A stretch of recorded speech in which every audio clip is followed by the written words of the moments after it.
إن الحمد لله نحمده ونستعينه ونستغفره ونعوذ بالله من شرور أنفسنا ومن سيئات أعمالنا. من يهده الله فلا مضل له ومن يضلل فلا هادي له. وأشهد أن لا إله إلا الله وحده لا شريك له،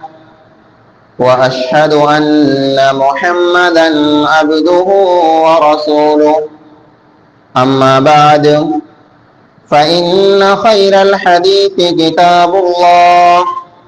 وخير الهدي هدي محمد صلى الله عليه وسلم، وشر الأمور محدثاتها، وكل محدثة بدعة، وكل بدعة ضلالة، وكل ضلالة في النار. أعوذ بالله السميع العليم من الشيطان الرجيم. بسم الله الرحمن الرحيم. قاف والقرآن المجيد بل عجبوا أن جاءهم منذر منهم فقال الكافرون هذا شيء عجيب. أإذا متنا وكنا ترابا ذلك رجع بعيد.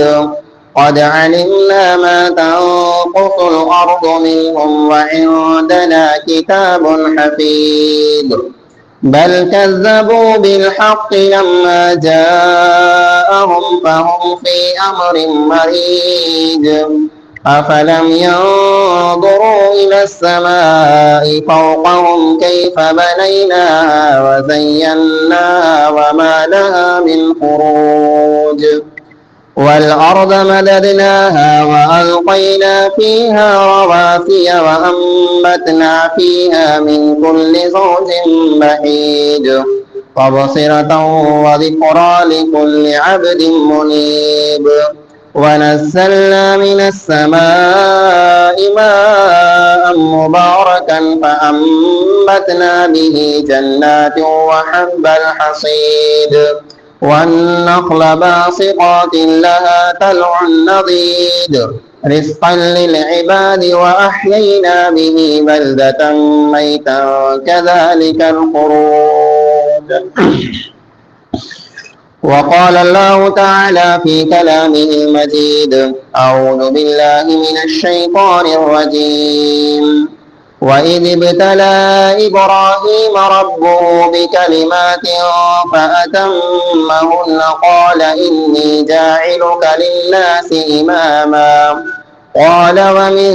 ذريتي قال لا ينال عهد الظالمين. हर किस्म जी हमदे सना वॾाई अने वाखाण इबादत ऐं बंदगी उन हिकिड़े अल्लाह वहदहू ला शरीक लहू जे लाइक़ अने सज़ावार आहे जेको अल्लाह कुल काइनात जो ख़ालिक, ज़मीन अने आसमान जो तन्हा मालिक आहे। अल्लाह जी मुख़्तसर हमद खां बाद बेशुमार लातादाद दुरूद ऐं सलाम नाज़िल थिए अमूमन तमाम अंबिया अलैहिमुस्सलातु वस्सलाम मथे, ख़ुसूसन आखिरी नबी जनाब मोहम्मद मुस्तफ़ा अहमद मुश्तबा सल्लल्लाहु अलैहि वसल्लम मथे अल्लाहुम्मा सल्लि व बारिक व सल्लिम अलैहि। हाज़िरीन जुमा, बुजुर्गो, नौजवान साथियों, माइक के जरिए सुनने वाली इस्लामी माओ ने बहनों, अजेना जुमे के अंदर खुतबे जो उन्वान है सीरत इब्राहिमी जा अहम सबक। कुर्बानी जो वक्त ओडो है अने यह कुर्बानी इब्राहिम अलैहिस्सलाम जी सुन्नत है, पामणी की खबर है। पण इब्राहिम अलैहिस्सलाम जी जो जिंदगी है, इब्राहिम अलैहिस्सलाम जी जो सीरत है, उनमें पाला करे घणा सबक है, पाला करे घणो सिखे जो है। पा खाली एतिरो सो है जे इब्राहिम अलैहिस्सलाम पिंड जे पुत्र जी कुर्बानी ॾिनो, ई सो जे इब्राहिम अलैहिस्सलाम के काफ़िर आग में फिगाए छॾियो। ई मड़े ॻाल्हि पाण हर वरी सुणो था, पण इन ॻाल्हि खां सिवा इब्राहिम अलैहिस्सलाम जी सीरत में, इब्राहिम अलैहिस्सलाम जी ज़िंदगीअ में ॿियूं पण कई ॻाल्हि आई जेको पाण पुछियूं सुयूं आई, अने उन्हीं मां पाला करे जो सबक आई, वो सबक पाण कॾहिं सुआ न आहे। इब्राहिम अलैहिस्सलाम जी जो सीरत है, उनमें पाण खे पहलो सबक ई मिले तो जे इब्राहिम अलैहिस्सलाम शिरक खां अने मुशरिक माण्हुनि खां बिल्कुलु बेज़ार हुआ। इब्राहिम अलैहिस्सलाम शिरक के पिंड कॾहिं ओॾा न विया, अने उहो माण्हू जो शिरक कंदा हुआ ने मुशरिक हुआ, पहिरीं इब्राहिम अलैहिस्सलाम उन्हीं के समझायो। जहिड़ा इब्राहिम अलैहिस्सलाम जी ॻाल्हि न मञिया, तहिड़ा इब्राहिम अलैहिस्सलाम उन्हीं के छॾे न हलिया विया। पाण खे हिकिड़ो सबक त ई मिले थो, आई वाक़ियो ने किस्सो सुआ हुना। इब्राहिम अलैहिस्सलाम पिंड जी कौम में दावत ने तबलीग जो कम कयो थे। कौम जो को वई, ये चंद्र के पूजींदी वई, सिज जी पूजा कंदी वई, चंद्री ने तारे के पण पूजींदी वई, अने तंहिंखां सिवा उन वटि हज़ारों बुत रखियल हुआ जंहिंजी पूजा कंदा हुआ। उन कौम जो मेड़ो लॻंदो हो, वो कौम मड़े बीरी थी करे मेड़े ते वेंदी वई। इब्राहिम अलैहिस्सलाम जंहिं कौम में रहिया थे, कौम जा मड़े माण्हू बेरा थी करे इब्राहिम अलैहिस्सलाम वटि आया, अने इब्राहिम अलैहिस्सलाम के चयो जे आई पण असां बेरा मेड़े में हलो। मेड़ो लॻंदो हो हर वरे, उन मेड़े में इब्राहिम अलैहिस्सलाम के कौम चए जे आई पण असां बेरा मेड़े में हलो। तेरा इब्राहिम अलैहिस्सलाम चयो इन्नी सकीम, आऊं बीमार आहियां, आऊं बीमार आहियां। शिरक खां बचेला करे अहिड़े पिड़ मथे न वञिणो जंहिं मथे शिरक थींदो वे, अल्लाह जी नाफरमानी थींदी वे। तैला करे इब्राहिम अलैहिस्सलाम पिंड जी कौम के चयो जे आऊं बीमार आहियां, आऊं बेरो नथो वञां। यानी अहिड़ी जॻह मथे इब्राहिम अलैहिस्सलाम कॾहिं पग न रखियो जंहिं जॻह मथे अल्लाह रब्बुल आलमीन जी नाफरमानी थींदी वे, जंहिं जॻह मथे शिरक थींदो वे, जंहिं जॻह मथे अल्लाह खां सिवा ॿिए कंहिंजी इबादत थींदी वे, इब्राहिम अलैहिस्सलाम कौम बेरा कॾहिं पण ओॾा न विया। पाण वटि मजबूरी इहा आहे जे पाण जे कौम मां यार छुटी न सघूं, कुटुंब मां छुटी नथो सघां। कुटुंब पुठिया आहे, कौम पुठिया आहे, दीन पहले नंबर मथे है, तौहीद पहले नंबर मथे है। यह कौम, ये कुटुंब, ये संगावती जैला करे पाण शिरक कयूं था, यानी शिरक नथा कयूं त पाण शिरक वारी जॻह मथे जेकॾहिं वञूं था, जे मुंहिंजी कौम जा माण्हू नाराज़ न थी जे यार आया न असां वटि, त इन ॻाल्हि खे यादि रखी लायो, यह कौम, यह संगावती, यह दोस्ती, ये कुटुंब ने कबीलो क़यामत जो ॾींहुं पाण खे कम कॾहिं की न थींदा। उहो अहिड़ी जॻह है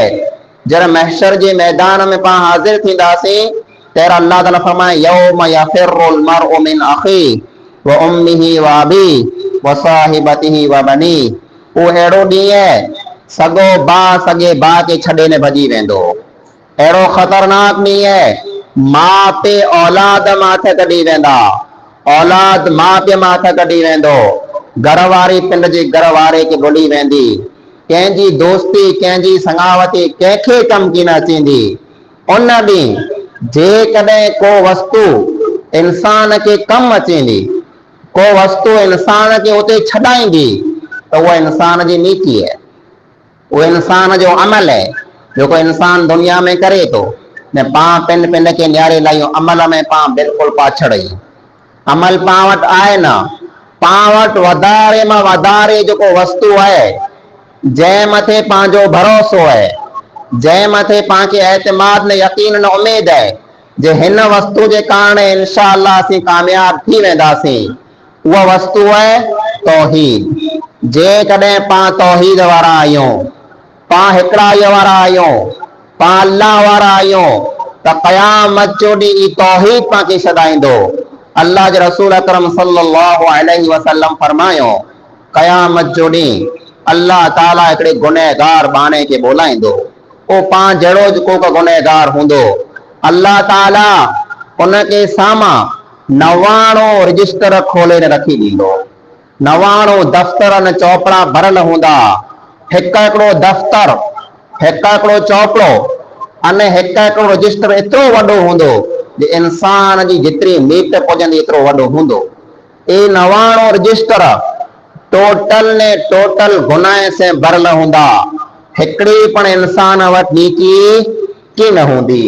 इन हालत में इंसान अल्लाह रब्बुल आलमीन अॻियां हाज़िर थींदो। अल्लाह ताला इंसान खे पुछंदो, ए मुंहिंजा बाना, ए मुंहिंजा ग़ुलाम, ही मड़े गुनाह तो कये? इंसान चवंदो, हाँ मुंहिंजा रब ही मड़े गुनाह मूं कया आहिनि। तो वटि को उज़्र आहे, तो वटि को बहानो आहे जे तो गुनाह कुला कये? ए अल्लाह मूं गुनहगार वटि कीअं बहानो न आहे, मूं ही गुनाह ईअं करे छॾिया आहिनि। अल्लाह रब्बुल आलमीन चवंदो फरिश्ते खे, मलाइके खे हिकिड़ो बिताका खणी अचो, हिकिड़ो कार्ड जेको पां वटि आधार कार्ड है, पां वटि पान कार्ड है, त पां वटि एटीएम कार्ड है, अहिड़ो हिकिड़ो कार्ड खणी अचींदा अल्लाह जा मलाइका। अल्लाह ताला चवंदो ए 99 रजिस्टर जेतिरी मीट पुॼे एतिरा वॾा आहिनि, इनके कांटे जे हिकिड़े पलड़े में रखो, कांटे जे हिकिड़े तराज़ू में रखो, हिकिड़े पासे में रखो अने ॿिए पासे में ये कार्ड रखो जेको नंढड़ो कार्ड है। वो इंसान चवंदो ए अल्लाह हिकिड़े पासे कांटे में 99 वॾा वॾा रजिस्टर पियल आहिनि अने ॿिए पासे हिकिड़ो नंढड़ो कार्ड, हिन में जा अल्लाह गुरो थींदो। अल्लाह ताला चवंदो इन्नका ला तुज़लिम अल यौम, अॼु तो मथे ज़ुल्म की न थींदो। इन्नका ला तुज़लिम अल यौम, अॼु तो मथे ज़ुल्म की न थींदो, तो से इंसाफ थींदो, तोखे हक मिलंदो। वो 99 रजिस्टर कांटे जे हिकिड़े पासे में पियल हूंदा, वो हिकिड़ो कार्ड जरा अल्लाह जा मलाइका ॿिए पासे में रखंदा तराज़ू में, वो हिकिड़ो कार्ड वज़नी थी वेंदो अने वो मरे रजिस्टर हल्का थी वेंदा। अल्लाह ताला उन इंसान जा गुनाह मरे माफ़ करे ने उन इंसान खे जन्नत में दाखिल करे छॾींदो। आंखे ख़बर है उन कार्ड में लिखियल कोन हूंदो जे 99 रजिस्टर मथे वो भारी है, 99 रजिस्टर वो वज़नी है, उनमें अहिड़ी कुरो वस्तु हूंदी जंहिंजे कारण इंसान जो पलड़ो नीकी जो भारी थी वेंदो। उनमें लिखियल हूंदो अशहदु अल्ला इलाहा इल्लल्लाह व अशहदु अन्न मुहम्मदन अब्दुहु व रसूलुहु, आऊं गवाही ॾियां थो अल्लाह खां अलावा कोई माबूद न आहे, अल्लाह खां अलावा कंहिंजी इबादत न थिए, अल्लाह खां सिवा को बीमार कंदल न आहे, अल्लाह खां सिवा को शिफ़ा ॾींदल न आहे, अल्लाह खां सिवा को औलाद ॾींदल न आहे, अल्लाह खां सिवा औलाद खे को बचाईंदल न आहे, अल्लाह खां सिवा को हाजत रवा न आहे, अल्लाह खां सिवा को मुश्किल कुशा न आहे। रोज़ी ॾींदल अल्लाह ताला आहे, बीमारी ॾींदल अल्लाह ताला आहे, शिफ़ा ॾींदल अल्लाह ताला आहे, दुनिया खे हलाईंदल अल्लाह ताला आहे। जंहिं इंसान इन वस्तु जी गवाही ॾिनी, इन ई हालत में अल्लाह ताला वटि हाज़िर थियो, इन इंसान खे अल्लाह रब्बुल आलमीन इन कलमे जे कारण क़यामत जो ॾींहुं माफ़ करे छॾींदो। पां गुनहगार वटि कोन आहे, पां वटि खाली तौहीद है। ई तौहीद जंहिं मथे उमेद क़ाइम है जे अल्लाह ताला पांखे माफ़ कंदो, पां पंहिंजी क़ौम खे राज़ी करे ला करे, कुटुंब ने संगावती के राज़ी करे ला करे, दोस्तें के राज़ी करे ला करे, जेकॾहिं पां तौहीद के विञाए छॾियूं त मुंहिंजा भाउ दुनिया जो पां कथा वधारे मज़लूम इंसान ॿियो केरु न आहे। पां खां वॾो बेवकूफ़, अने बेअकल ॿियो कोई न आहे जे पाण वटि ॿई को नीकी आहे न हिकिड़ी जाइ तौहीद वारी अने इन नीकी खे पाण क़ौम खे राज़ी करे ला करे क़ौम खे ख़ुशि करे ला करे सनावतीअ खे राज़ी करे ला करे पाण तौहीद मथे पाण हमला कयूं पिया तौहीद जी पाण खे परवाह न आहे। यादि रखो अहिड़ो को पण पिड़ अहिड़ी को पण जॻह जंहिं मथे अल्लाह खे छॾे करे पूॼा थींदी वे अल्लाह खां अलावा ॿिए कंहिं वटां मङाबो वे अल्लाह खे अलावा ॿिए कंहिंखे सजदा करे में अचे इन जॻह मथे मुसलमान खे विञण पण हराम है। इन जॻह मथे मुसलमान खे उभियण पण हराम है। इन जॻह मथे मुसलमान खे धंधो करण पण हराम है। मुंहिंजा अज़ीज़ भाइरो ऐं न्यारो अल्लाह जे नबी अकरम सल्लल्लाहु अलैहि वसल्लम हज्जतुल वदा जे मौके मथे इन जे उठड़ीअ मथे मौजूद आई कई माण्हू अची करे सवाल पुछनि था कई मसला पुछनि था। हिकिड़ो सहाबी अचे तो अल्लाह जे नबी अकरम सल्लल्लाहु अलैहि वसल्लम के सवाल कयं ए अल्लाह के रसूल सल्लल्लाहु अलैहि वसल्लम मो ज़माने जहलियत में मो हिकिड़ी नियत कई वई मो हिकिड़ो इरादो कयो हो जे अल्लाह रब्बुल आलमीन मूंखे औलाद ॾींदो त हिकिड़ी जॻह आहे जंहिंजो नालो भुआन आहे उते वञी करे आउं 50 बकरियूं 50 पोइ आउं ज़बह कंदो। भैया हदीस में 50 जो पण अखर आयो है कि 50 बकरियों आउं ज़बह कंदो मो ये मांद नज़र मञई है मो इरादो कयो है आउं हाणे नज़र पूरी कयां कि न कयां। गौर कयो अल्लाह जे रसूल अकरम सल्लल्लाहु अलैहि वसल्लम सवाल कयो जंहिं जॻह मथे तो 50 बकरियूं ज़बह करण वञे तो उन जॻह मथे को बुत रखियल है चए न उते को बुत रखियल न आहे। चए उते काफ़िरनि जो मुशरिकनि जो को मेड़ो लॻे तो चए न उते को मेड़ो नथो लॻे। उते को ईद मनाए में अचे थी न उते ईद लाइ करे माण्हू भेड़ा नथा थिए चए मेड़ो नथो लॻे न गैरुल्लाह जी इबादत नथी थिए उते बुत न ई रखियल आहे त वञ तूं अल्लाह जे नाले मथे कुर्बानी कर पण जेकॾहिं उते मेड़ो लॻे तो जेकॾहिं उते अल्लाह जे अलावा ॿिए कंहिंजी इबादत थिए थी उन जॻह मथे वञण तौला करे जाइज़ न आहे। पाण मुसलमान आहियूं पाण तौहीद वारा आहियूं अहिड़ी जॻह अहिड़ो पिड़ जंहिं मथे अल्लाह जी नाफ़रमानी थींदी वे पाण कॾहिं पण पग न विझो। इब्राहिम अलैहिस्सलाम जी सीरत मां पाण खे पहलो सबक मिले तो पाण गुरु आहियूं पाण कुटुंब खे राज़ी करे ला करे क़ौम खे राज़ी करे ला करे इब्राहिम के मञे वारा मतारा मतारा बकरा गिनो था मतारियूं मतारियूं बकरियूं गिनो था इब्राहिम जी सुन्नत खे जियरी करणी है। पाण इब्राहिम जो कई सुन्नतों मादई ज़बह करे छॾियूं आहिनि पाण इब्राहिम जो कई सुन्नतूं जेको ते तबाह करे छॾियो आहे। ॿारहें महीने में हिकिड़ी जेको सुन्नत जियरी करे सको इब्राहिम की न बनी वेंदो। इब्राहिम जी सुन्नत जी जियरी करणी है तो क़ौम के पुठियां रखो तौहीद के अॻियां रखो। अल्लाह रब्बुल आलमीन फरमाए क़द कानत लकुम उस्वतुन हसनतुन फी इब्राहीम वल्लज़ीन मअहू इज़ क़ालू लिक़ौमिहिम इन्ना बुराअउ मिनकुम व मिम्मा तअबुदून मिन दूनिल्लाह व कफरना बिकुम व बदा बैनना व बैनकुमुल अदावतु वल बग़दाउ अबदन हत्ता तुमिनु बिल्लाहि वहदा। जे आला करे नमूनो है आला करे उसवो है आला करे हिदायत है कंहिंमें इब्राहिम अलैहिस्सलाम में अने इब्राहिम जे साथी में आला करे नमूनो है। नमूनो कहिड़ो है यादि कयो उन टाइम के जहिड़े इब्राहिम अने इब्राहिम के जेको मञे वारा माण्हू हुआ उन चयो पिन जी क़ौम के जे जंहिं जंहिं वस्तु जी ऐं अल्लाह के छॾे इबादत कयो था असीं इन जा बेज़ार आहियूं पंहिंजी पिंड में दुश्मनी है असीं आसे कुछ कुछ कीन चालू रखंदासीं असीं आ वटि अचींदासीं वेंदासीं कीन जेसि ताईं ऐं हिकिड़े अल्लाह मथे ईमान न रखो जेसि ताईं तौहीद वारो न थियो पंहिंजो कीअं वास्तो न आहे। इब्राहिम जी क़ौम वई इब्राहिम जो कुटुंब हो इब्राहिम के जेको मञे वारा ईमान वारा हुआ उन जो पण कुटुंब ने कबीलो हो पण मिणी में जा बेज़ार थी हलिया विया जे ऐं तौहीद वारो नथा थियो त पंहिंजो कीअं पण वास्तो न आहे। इब्राहिम त उहो आहे उन जे पे सॻे खे सम्झाए सॻो पे मिणी खे मिठो वे थो। कुरान खोलियो कुरान में जिते पण इब्राहिम पिंड जे पे खे सॾ कंदे या अबती ए मुंहिंजा प्यारा पिया ए मुंहिंजा मिठा अबा ए मुंहिंजा मिठड़ा पिया इब्राहिम पिंड जे पे खे सॾ कयं त पण मोहब्बत से सॾ कयं पण अल्लाह ताला फरमाए तो वमा कान इस्तिगफार इब्राहिम ले अबी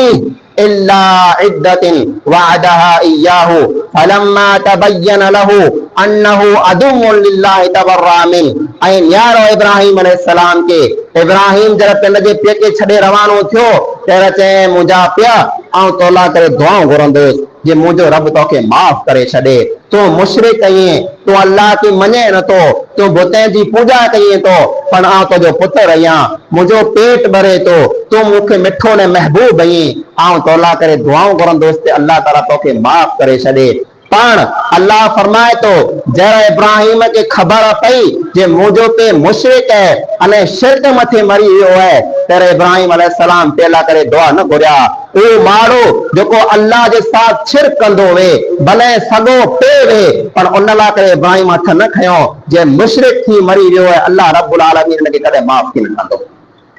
जेकॾहिं तव्हांखे संगावती अॻियां वधाइणी है, जेकॾहिं तव्हांखे कुटुंब में मेरो रहणो आहे, हाँ आजे भाई के आजे कुटुंब के आजे संगावती के तौहीद समझायो ऐं तौहीद उन्हीं के दियो ऐं उन्हीं के नसीहत कयो ऐं हिदायत जो ज़रियो बनो अने जेकॾहिं न करे सघो त उन्हीं बेरा न थियो ऐं शिरक वारा न थियो ऐं शिरक वारी जगह मथे कॾहिं पण न वञो। इब्राहिम अलैहिस्सलाम जी सीरत मां तव्हांखे ॿियो सबक मिले थो, उहो आहे औलाद जी यादि करणु। इब्राहिम अलैहिस्सलाम पिन जे औलाद जे बारे में केतिरी यादि कंदा हुआसीं न्यारियो। इब्राहिम अलैहिस्सलाम के अल्लाह ताला ढिग आज़माए पाण ढिग सो वई इब्राहिम मथे कहिड़ियूं मुसीबतूं आ वयूं। अल्लाह फरमाए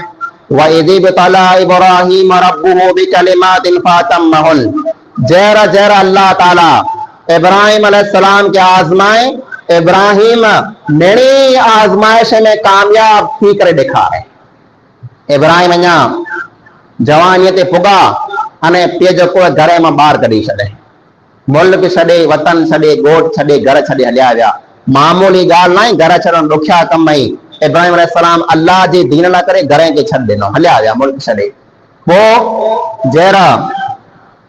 औरत निकाह में मिलई त इब्राहिम अलैहिस्सलाम के अल्लाह ताला औलाद ॾिने न। तक़रीबन 85 वरे इब्राहिम खे औलाद न मिलियो। 85 वरे सब्र कयईं, वॾी मुसीबत है, वॾी आज़माइश है। 85 वरे औलाद न मिले, 85 वरे पुठियां औलाद मिलियो तेरा अल्लाह ताला चए वञो इन औलाद के इन घर वारी के अहिड़ी जगह मथे छॾे अच जिते कोई इंसान ना आहे, जिते पखी पण ना आहे, जिते पाणी पण ना आहे। उहो मको जिते हाजी अॼु हज कयूं था, जेको मको अॼु लब्बैक अल्लाहुम्मा लब्बैक से गूंजे पियो, हिते उन ज़माने में पखी पण न हो, उन ज़माने में पाणी पण न हो, कोई इंसान पण न हो, सुञ लॻी पई वई। पिन जी घर वारी के कोठे अने पुत्र के कोठे उते छॾे आयो, वॾी कुर्बानी है। पोइ इब्राहिम अलैहिस्सलाम जो पुत्र कीअं वॾो थियो त अल्लाह ताला चए इब्राहिम तो जे पुत्र के मुंहिंजे नाले मथे ज़बह करे छॾ। मिणी आज़माइश में कामयाब, मिणी में कामयाब, जरा हर जगह मथा हर इम्तिहान में इब्राहिम पास थी विया। तेरा अल्लाह ताला चए इन्नी जाइलुका लिन्नासि इमामा, ए इब्राहिम आउं क़यामत जे ॾींहं सुधी जेतिरा माण्हू थींदा मिणी जो आउं तोखे इमाम बनायां थो। इब्राहिम इमाम बनियो, अल्लाह ताला मिणी जो इमाम बनाए छॾे। जर इमाम बनियो तेरा खुशी हूंदी न जे अल्लाह तो मूंखे क़यामत जे ॾींहं सुधी मिणी माण्हुनि जो इमाम बनाए छॾी है। खुशी है, खुशीअ में इंसान कोरो कोरो करे थो, पण खुशीअ में न्यारो इब्राहिम पहलो ज़बान मां अखर कढे अल्लाह जी तरफ खां बशारत आ वई है, अल्लाह जी तरफ खां खुशखबरी आ वई है जे इब्राहिम हाणे आउं तोखे इमाम बनायां तो सॼी दुनिया जो। तेरा फरमाए व मिन ज़ुर्रियती, ए अल्लाह मुंहिंजे औलाद के बनाइने कि न बनाइने। ए अल्लाह मूंखे त इमाम बनाई तो मुंहिंजी औलाद जो को थींदो, मुंहिंजी औलाद मां नेक बनंदा कि न बनंदा, मुंहिंजी औलाद मां इमाम बनंदा कि न बनंदा। अल्लाह फरमाए ला यनालु अहदि ज़ालिमीन, ए इब्राहिम ज़ालिमे से आउं वाइदो नथो कयां जेको तोजी कौम में जा तोजी औलाद मां जेको ज़ालिम हूंदा उन्हीं के इमाम की न बनाईंदो, पर जेको खासा हूंदा सुहिणा ने बहितर ने भला हूंदा नेक हूंदा उन्हीं के आउं ज़रूर इमाम बनाईंदुसि। पोइ न्यारो इब्राहिम जो पुत्र इसहाक नबी है, इसहाक जो पुत्र याकूब नबी है, याकूब जो पुत्र यूसुफ नबी है। अल्लाह ताला 4 पीढ़ियों लगातार नबी बनाए छॾे। खुला इब्राहिम जी दुआ जो असर हो न। इब्राहिम रुगो तैर अल्लाह करे दुआ की न घुरिया हुआ इब्राहिम के केतरी याद दई से पान यारियों जरा इब्राहिम अलैहिस्सलाम अल्लाह जो घर जो काबो बनियो पियो इनके बनायो पे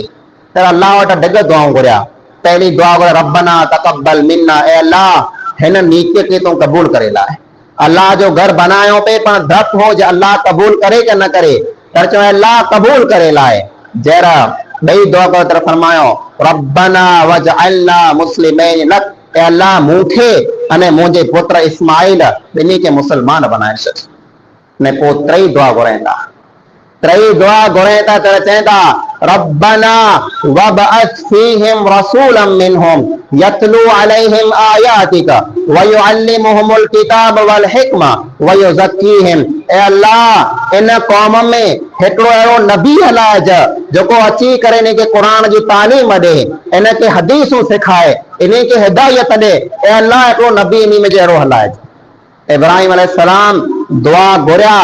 3000 वरे गुज़री विया केतिरा वरिया 3000 वरे गुज़री विया तेरा अल्लाह रब्बुल आलमीन वो दुआ कबूल कए अने मक्के में मोहम्मद मुस्तफा सल्लल्लाहु अलैहि वसल्लम के अल्लाह ताला हलाए अल्लाह के नबी सल्लल्लाहु अलैहि वसल्लम चौदा हुआ अना दावत अबी इब्राहिम आओ मुझे पे इब्राहिम जी दुआ आया आओ मुझे पे इब्राहिम जी दुआ आया अल्लाह के नबी सल्लल्लाहु अलैहि वसल्लम अने इब्राहिम अलैहिस्सलाम जे विच में 3000 वरे जो छेटो है पर अल्लाह ताला वटा 13 दुआ घुरी विया अल्लाह 3000 वरे पुछया जो मुझे औलाद अचे अल्लाह तू उन्हीं के अहिड़ो नबी ॾीज जेको उन्हीं के तौहीद सिखाए पांखे याद ई आहे जे आऊं अॼु अयां सवारे हलियो वञा मुंहिंजो औलाद तौहीद मथे हूंदो की न हूंदो मुंहिंजो औलाद नेक हूंदो की न हूंदो अने पांखे त वॾाई एतिरी है पां में घमंड एतिरो है कि असीं कॾहिं शिरक न कयूं असीं कॾहिं पण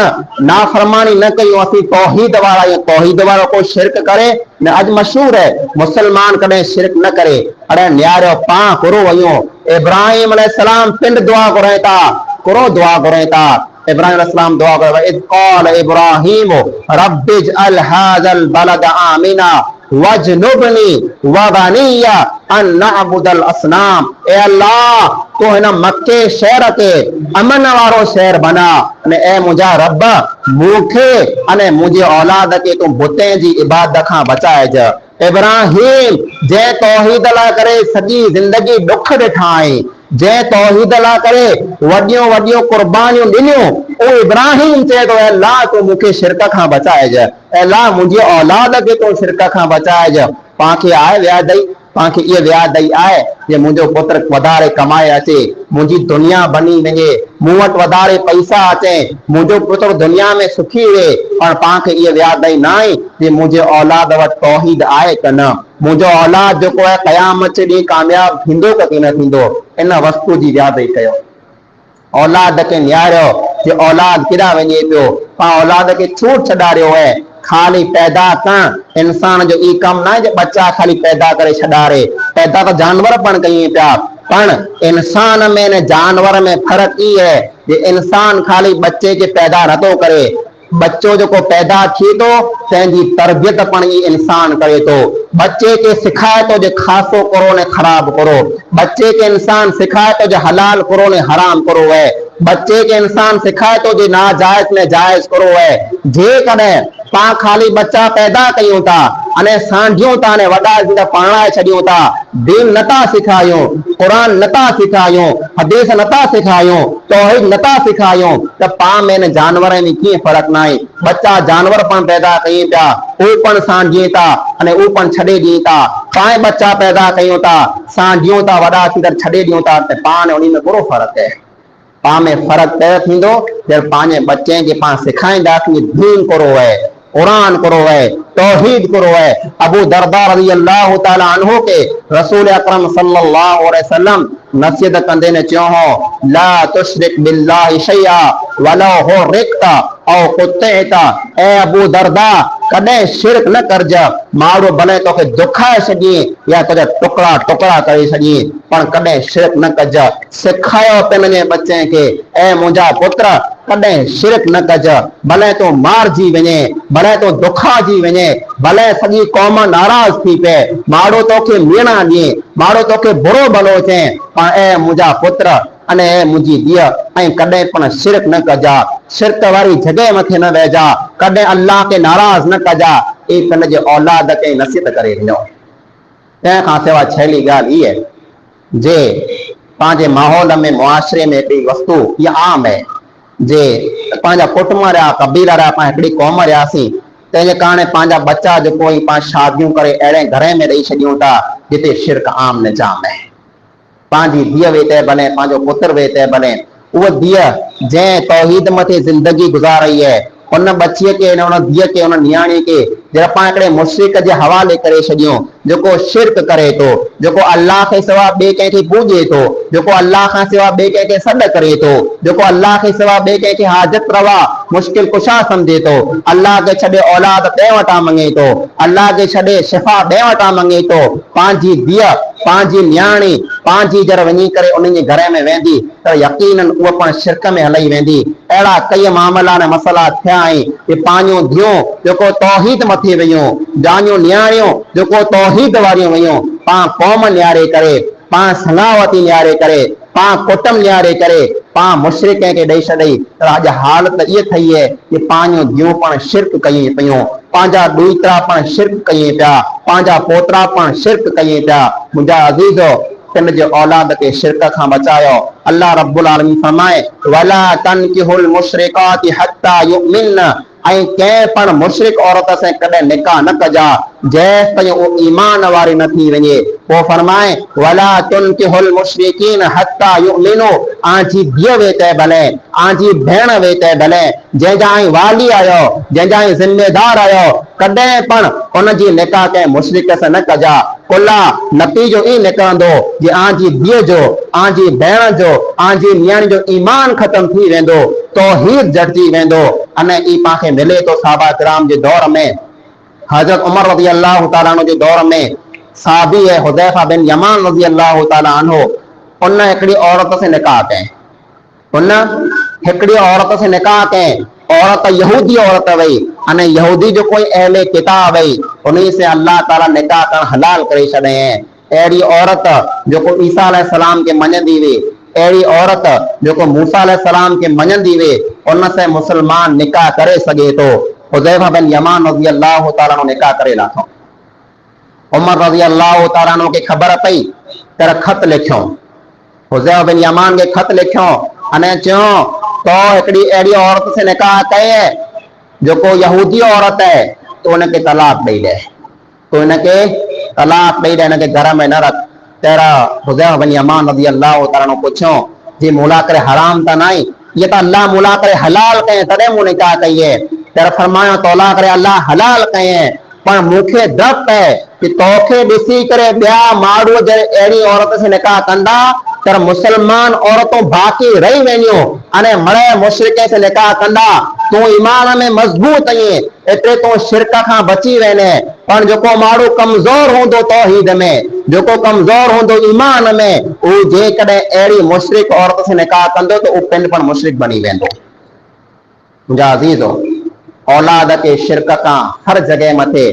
हर टाइम में बचायो अने पंहिंजे औलाद के ज़रूर नसीहत कयो जे ए मुंहिंजा पुत्र ए मुंहिंजी धीअ कॾहिं पण शिरक न कजा न टिंड पण न ॻाल्हि खे मगज़ में विहारे लायो ॿिया गुनाह थी वञे इंशा अल्लाह अल्लाह ताला में उमेद है कि क़यामत जो ॾींहुं अल्लाह रब्बुल आलमीन माफ़ करे छॾींदो पण जेकॾहिं पाण शिरक कयो त शिरक खे अल्लाह रब्बुल आलमीन कॾहिं माफ़ न कंदो अल्लाह फरमाए इन्नल्लाह ला यग़फिरु अन युशरक बिहि व यग़फिरु मा दून ज़ालिका लिमन यशा अल्लाह ताला शिरक के माफ़ न तो करे अने शिरक खां सिवा ॿिया जेके पण गुनाह रहिया अल्लाह रब्बुल आलमीन चाहींदो त माफ़ करे छॾींदो शिरक खां बची वञो अल्लाह खां सिवा ॿिए कंहिं अॻियां झोली न फैलायो अल्लाह खां सिवा ॿिए कंहिं वटां न मङो अल्लाह खां सिवा ॿिए कंहिंखे सॾ न कयो अल्लाह खां सिवा ॿिए कंहिं वटां दुआऊं न मङो पिंड पण शिरक खां बचो अने पिंड जी औलाद खे पण शिरक खां बचाए वञो। ये पंहिंजी संगावती पुठियां आहे, पंहिंजो दीन पहिरीं आहे। एतिरे लाइ करे अल्लाह जे नबी अकरम सल्लल्लाहु अलैहि वसल्लम फरमायो तुनकहुल मरअतु लिअरबइन लिमालिहा वलिहसबिहा वलिजमालिहा वलिदीनिहा फज़फर बिज़ाति दीन तरिबत यदा। ये माण्हू जेको औरत से निकाह कयूं था तुंहिंजा चार कारण रहे था। को माण्हू पैसो निहारे करे निकाह कयूं था, को माण्हू ख़ूबसूरती निहारे करे निकाह कयूं था, को माण्हू कुटुंब निहारे करे निकाह कयूं था अने को माण्हू दीन निहारे करे निकाह कयूं था। अल्लाह जे नबी अकरम सल्लल्लाहु अलैहि वसल्लम फरमायो तू दीन वारी औरत से निकाह कर त कामयाब थी वेने अने जे कॾहिं दीन वारी औरत से तो निकाह न कए तो दुनिया में पण तबाह ने बर्बाद थी ने अने आखिरत में पण तबाह ने बर्बाद थी वेने। त पां न नियारियो कयो कुटुंब में। इस्लाम त उहो है जंहिंमें कोई कुटुंब ना है, को कबीलो ना है, को कौम ना है। अल्लाह कुटुंब कबीला क़ौमों को ला बनाए लिताअरफू जी खाली हिक ॿिए खे सुञणो जी हिन क़ौम में जाए हिन क़ौम में जाए। तंहिंखां सिवा ॿई को असबियत न आहे। अल्लाह ताला मड़े छूट छॾे गमेड़ा संगावती कयो, गमेड़ा संग कयो, गमेड़ा निकाह ने शादी कयो त पहिरें नंबर में त ई निहारियो जंहिं पुत्र के जंहिं इंसान खे आउं मुंहिंजी धीअ या मुंहिंजी भेण निकाह में ॾियां त तौहीद वारो आहे क न। अने जंहिं वटां आउं धीअ गिना थो उहो घर उहा आका है उहा क़ौम तौहीद वारी आहे क न। मुंहिंजो तौहीद मूं वटां न वेंदो रहे, मुंहिंजो अक़ीदो मूं वटां न वेंदो रहे, मुंहिंजो दीन मूं वटां न वेंदो रहे, मुंहिंजी धीअ वटां मुंहिंजे पुत्र वटां तौहीद न झटिजी वञे। तंहिं लाइ करे तयारी कयो, तंहिं लाइ करे तयार रहो। पिंड पण तौहीद ने दीन खे बचायो अने औलाद जी तौहीद खे पण बचायो अने फिक्र कयो औलाद जी कि औलाद पुठियां शिरक न करे। तंहिं लाइ करे औलाद खे दीन सिखायो, दीन जी तालीम ॾियो। दुनिया पुठियां कमाए लाईंदा पर बच्चे खे दीन जी तालीम ॾियो, कुरान सिखायो, अक़ीदो सिखायो, दीन सिखायो। दुनिया में पण कामयाब थींदा अने आखिरत में पण कामयाब थींदा। अल्लाह रब्बुल आलमीन खां दुआ आहे जेके पण पां ॻाल्हियूं कुरान ऐं हदीस जी रोशनी में सुनियूं हुई अल्लाह ताला पां मिणी के मिली जुली करे अमल कई तौफीक अता फरमाए। अल्लाह रब्बुल आलमीन पां मिणी के मिणी मुसलमान के शिरक खां बचाए। अल्लाह ताला पां मिणी के तौहीद मथे कायम रखे। इब्राहिम अलैहिस्सलाम जी जिंदगी में जेके पण सबक आई अल्लाह ताला पां मिणी के उन मथे अमल कई तौफीक अता फरमाए। आमीन सुम्मा आमीन व आखिरु दअवाना अल्हम्दुलिल्लाहि रब्बिल आलमीन। إن الحمد لله نحمده ونستعينه ونستغفره ونعوذ بالله من شرور أنفسنا ومن سيئات أعمالنا من يهده الله فلا مضل له ومن يضلل فلا هادي له وأشهد أن لا إله إلا الله وحده لا شريك له وأشهد أن محمدا عبده ورسوله أما بعد أعوذ بالله من الشيطان الرجيم بسم الله الرحمن الرحيم إن الله وملائكته يصلون على النبي يا أيها الذين آمنوا صلوا عليه وسلموا تسليما اللهم صل على محمد وعلى آل محمد كما صليت على إبراهيم وعلى آل إبراهيم إنك حميد مجيد اللهم بارك على محمد وعلى آل محمد كما باركت على إبراهيم وعلى آل إبراهيم إنك حميد مجيد عباد الله رحمكم الله إن الله يأمر بالعدل والإحسان وإيتاء ذي القربى وينهى عن الفحشاء والمنكر والبغي يعظكم لعلكم تذكرون واذكروا الله يذكركم وادعوه يستجب لكم ولذكر الله تعالى أولى وأكبر والله يعلم ما تصنعون